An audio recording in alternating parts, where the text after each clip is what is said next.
Yes, DTA Bhagalpur is back again.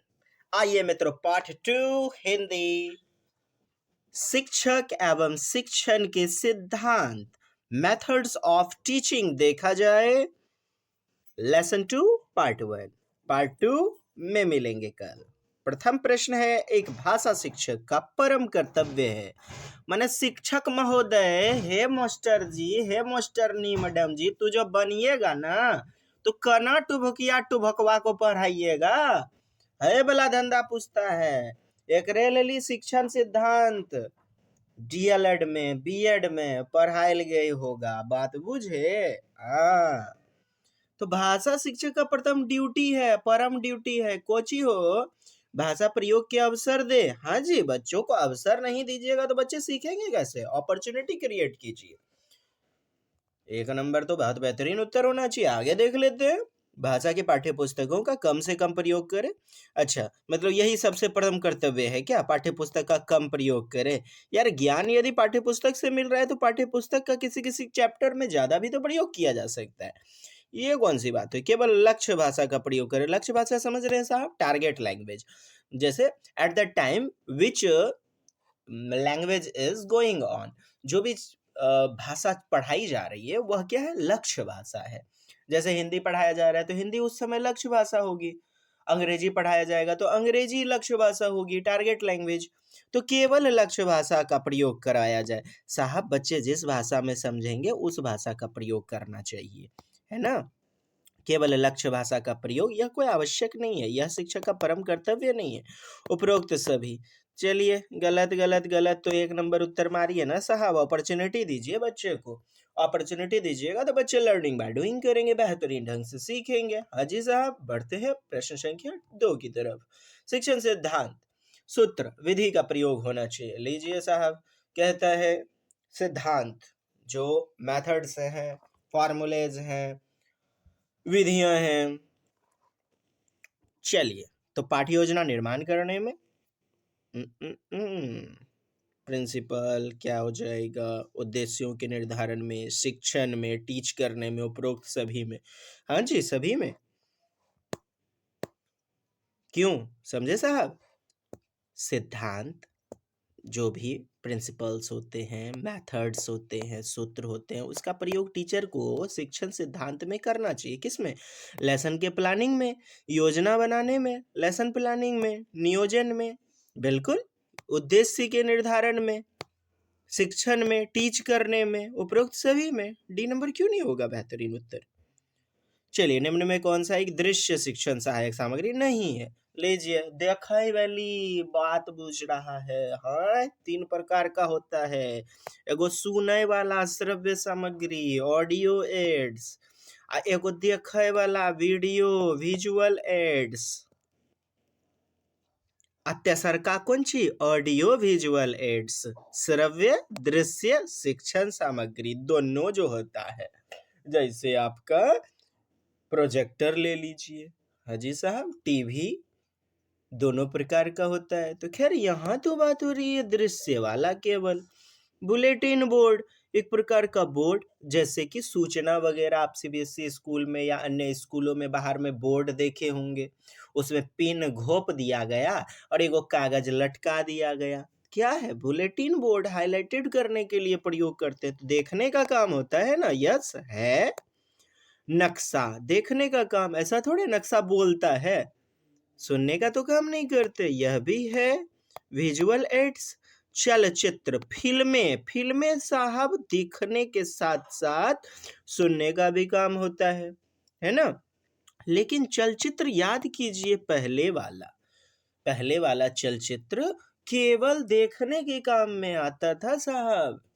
और tape recorder, gramophone, यह सब क्या करते हैं? रेडियो, सुनने वाले यंत्र हैं, श्रव्यात्मक सहायक सामग्री, ऑडियो एड्स। तो यही तो नहीं जो पूछा जा रहा है। डी नंबर अपन उत्तर हो जाएगा।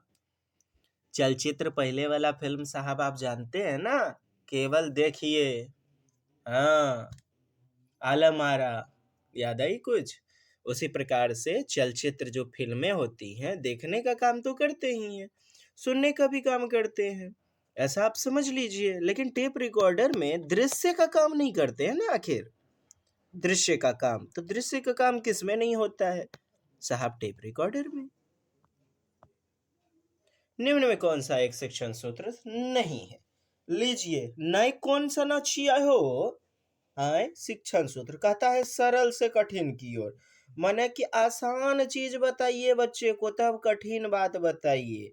साहब जान रहे हैं ना आगमन विधि अरस्तु साहब की? आगमन विधि में मूर्त से अमूर्त, उदाहरण से नियम, किताब का जो ज्ञान है, जैसे हमें बताना है बच्चे को क्या, आयत के बारे में पढ़ाना है। ठीक, अब उदाहरण देते हैं, रे नुनू एक कैसा लग रहा है? आयत, रेक्टेंगल।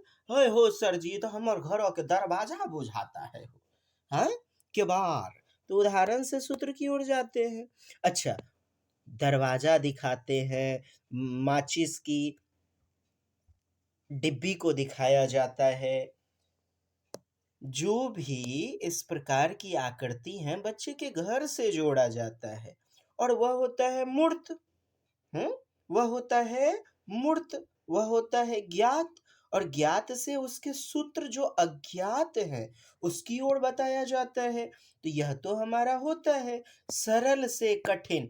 घर का दरवाजा सरल है, बच्चों को इजी कॉन्सेप्ट से जोड़ करके तब कठिन कॉन्सेप्ट, क्षेत्रफल, उसकी परिधि, परिमाप आयत की बताया जाता है, सरल से कठिन की ओर यह भी प्रयोग होता है। अरे यार, बच्चा को आप मुझे बताओ, भारी वाला चीज पहले बता दीजिएगा। महात्मा गांधी एकदम जो है ना बैरिस्टरी करने गया था, ये सारी चीजें पहली क्लास में रहेंगी। पहली क्लास में तो मम्मी जी का नाम, मम्मी जी का पत्नी का नाम, मतलब पुतहिया के नाम, बाबूजी का नाम, इतने सब कुछ कुछ रहता है, आसान चीज। सरल से कठिन ये शिक्षण सूत्र है साहब।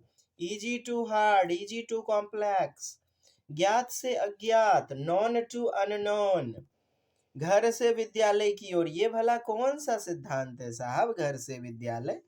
खैर, विद्यालय से विश्लेषण से संश्लेषण की ओर। विश्लेषण एनालिसिस होता है, एनालिसिस अर्थात पार्ट वाइज करना, टुकड़ों में बांटना। गुण एवं अवगुण को जानने के लिए ज्ञान को, अवधारणा को खंड खंड करके टुकड़ों में बांटा जाता है, अर्थात अंश से पूर्ण की ओर।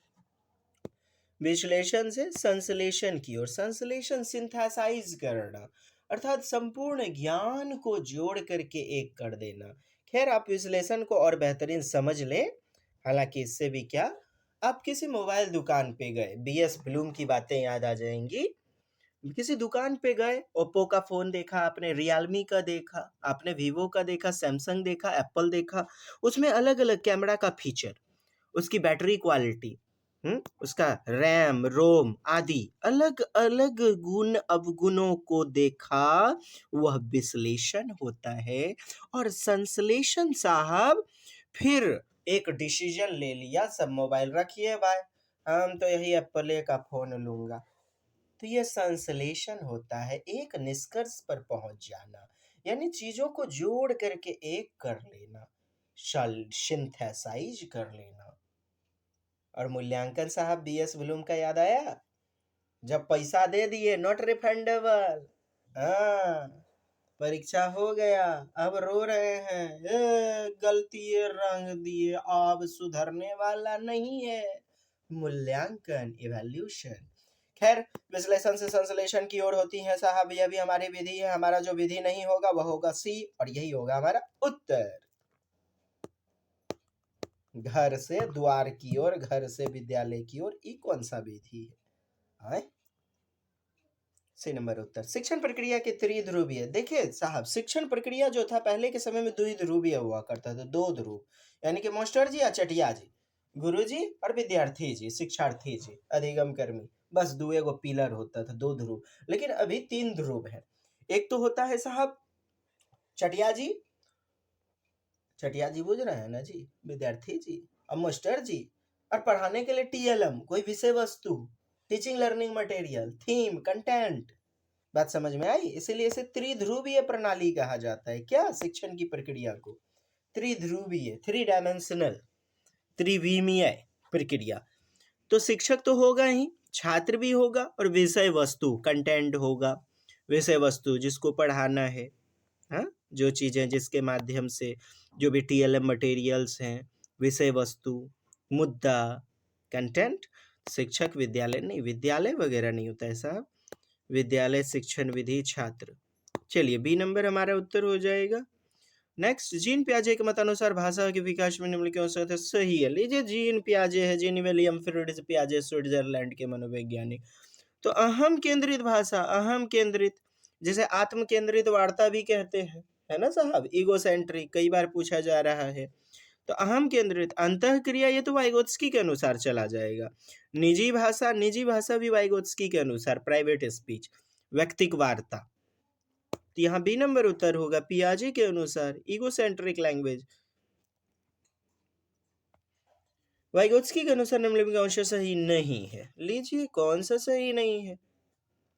अंतःक्रिया करके सीखते हैं, सही है। सामाजिक सांस्कृतिक अंतःक्रिया होती है ना, अहम केंद्रित होती है। लीजिए साहब, अहम केंद्रित, यही तो नहीं होगा, यही उत्तर होगा। अहम केंद्रित तो जीन पियाजे के शब्दों में होती है ना। चॉम्स्की के अनुसार लेड का संग साहब 5 वर्ष। क्या? क्रिटिकल जो पीरियड होता है बच्चे का सीखने का, यानी कि दिमाग फिर लुसुर लुसुर करने लगेगा 5 वर्ष के बाद से। 5 वर्ष तक बच्चे के इर्द गिर्द जो भी सुनेगा, चीजें ज्यादा से ज्यादा एब्जॉर्ब करेगा, अडॉप्ट करेगा। तो जन्म से 5 वर्ष तक क्रिटिकल काल माना जाता है लैंग्वेज एक्विजिशन डिवाइस का। भाषा अर्जन जो यंत्र है उसका 5 वर्ष तक माना जाता है काफी बेहतरीन क्रिटिकल पीरियड। 1 नंबर उत्तर। कौन सा शिक्षण सिद्धांत सिद्धांत नियम थॉर्नडाइक द्वारा प्रतिबंधित? लीजिए साहब, थॉर्नडाइक ने किया था प्रयोग किस पर? हाय, बिल्ली पर। बात बूझे, मछली बाहर रखा पिंजड़े के, मछ दूधवा बाहर रखा, और उन्होंने बताया कि यदि सामने उद्दीपक तत्व होता है, स्टिमुलस, तोरा हमारा लिए कौन सी रिजल्टे ना, ये उद्दीपक तत्व है। और एगो भूखड़ के लिए रोटी कपड़ा रोटी वगैरह, स्टिमुलस उद्दीपक, उद्दीपक समझे, जो चीजें हमें झकझोर के रख दे। और रिस्पॉन्स अनुक्रिया करना, माने उद्दीपक पहले दीजिए तब रिस्पॉन्स करेंगे, कर्म करेंगे, अनुक्रिया करेंगे। तो S R bond theory, S R बंध थ्योरी किसने दिया? थॉर्नडाइक ने।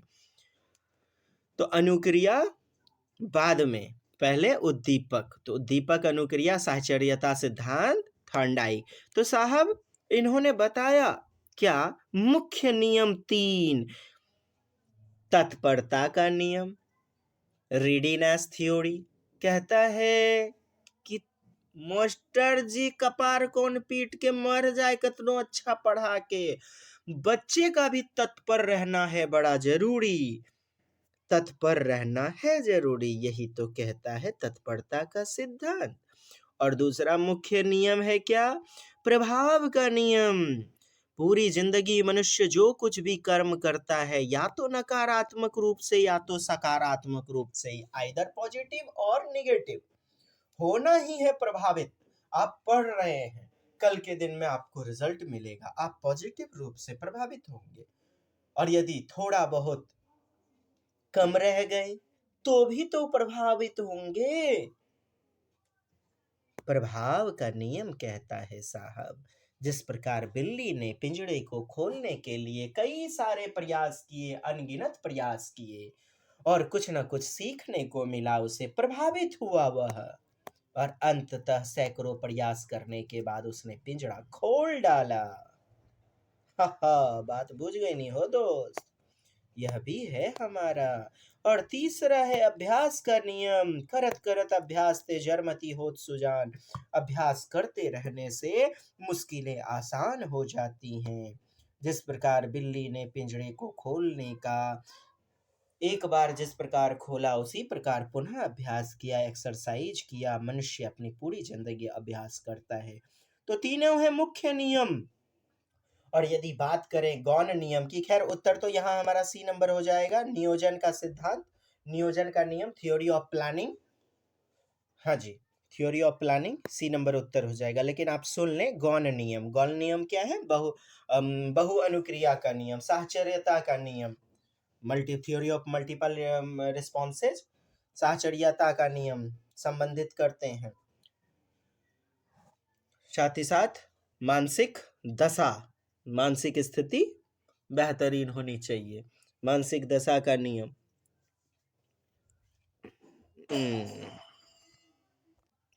तो क्या क्या हो गए? साक्षरता का नियम, बहु अनुक्रिया का नियम, मानसिक दशा का नियम, थ्योरी ऑफ मेंटल डिस्पोजिशन, और साक्षरता एक जैसा, एनोलॉजी, थ्योरी ऑफ एनोलॉजिकल